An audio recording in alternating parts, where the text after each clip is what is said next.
So I've got one more question that kind of feeds into the idea of, I guess, kind of religion and paganism and rituals and potentially kind of brings them together. So say you and me are at a gig, we're seeing Wolves in the Throne Room, or a band that might be more helpful for this, something like Meshuggah. I don't know if you've heard of them, but they're quite a big band, quite old now.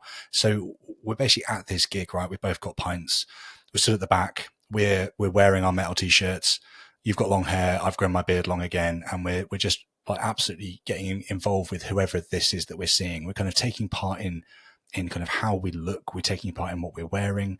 We're almost playing a role of observer to the kind of band that are performing, and it's almost as if we're taking part in this sort of kind of religious ritual. Would you kind of begin to say that potentially somebody who is seeking music, seeking that communal element of partaking in something like going to gigs, to be a religious act? Would you class it as that, or is it more of a ritual? I'm just trying to understand the difference, I guess.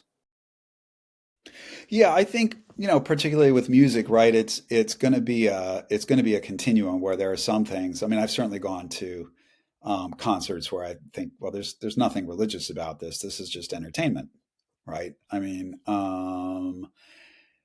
there are, and then I think of concerts I've gone to where, so I've seen Patti Smith live a number of times, and in her concerts, there are times when you just think this is just entertainment. It's I'm a big fan of Patti Smith, and I think it's just entertainment. And then there are other times in her concerts that I've seen, like the Horses concert, for instance, where you think this is just right. She goes into these some sort of trance. I mean, the best word people have used is it's shamanic. Like, and you realize that suddenly you're caught up in something that's no longer about. I mean, it's a transformative experience. Certainly an altered state of consciousness, and that again is unordinary, right? But some concerts or music events or any kinds of things, certain rituals, like a graduation ritual, I don't think they're religious. This is something you do. Certain political rituals, not religious. Um, but then, I mean, I did hear Wolves in the Throne Room a couple months ago, and I just thought this just is a religious event, right? I mean, this is now they have all kinds of stuff they have on stage, skulls and horns and candles and things that they're doing.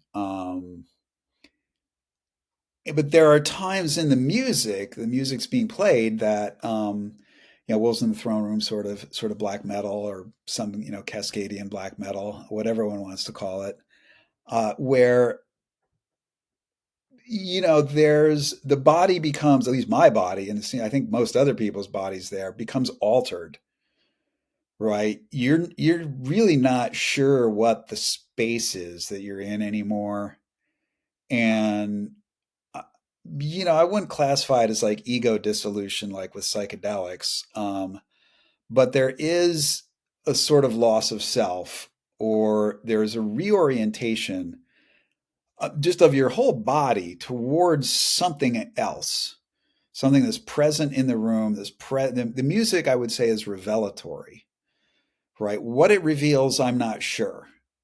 And I'm not sure I need to understand exactly what it reveals, right? But this music is not there as entertainment, right? Now, maybe some people just do find it entertaining. Uh, I went and heard Lung too, actually, right before the pandemic. And I mean, the Wolves in the Throne Room concert, it's not super structured as a ritual. It's sort of got ritualistic elements. But the Lung concert that I saw, Lung, the neo folk band, that is structured as a ritual.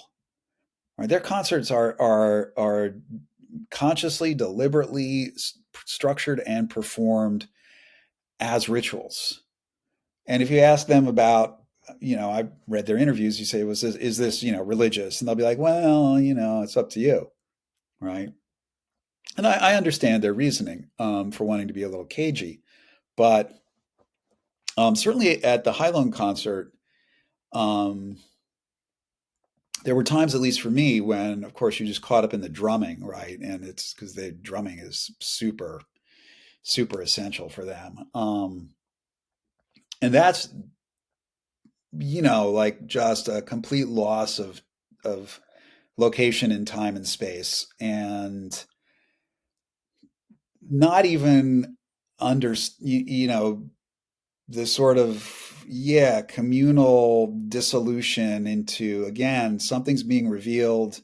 You become part of something. It's easy to say, like, yeah, it's something greater than yourself. It's a little shallow to say that, I think. Um, but experiencing that kind of music seems to me to be definitely religious, and the experience of hearing it, seems to me, maybe it's just my personality, but I'm certainly not the only one who says, these are religious experiences, right? That's why people, go to hear High Long, right? They don't go. It's not like going to a Bruce Springsteen or Billy Joel concert, or you know rock and roll, because it ain't that, right? Um, so people are making these things, and certainly, is it pagan or not? I don't know, and I'm not sure if that helps. I mean, but it is something that people are starting to think about, right? So there's a little take on music and ritual, and opening up to something else.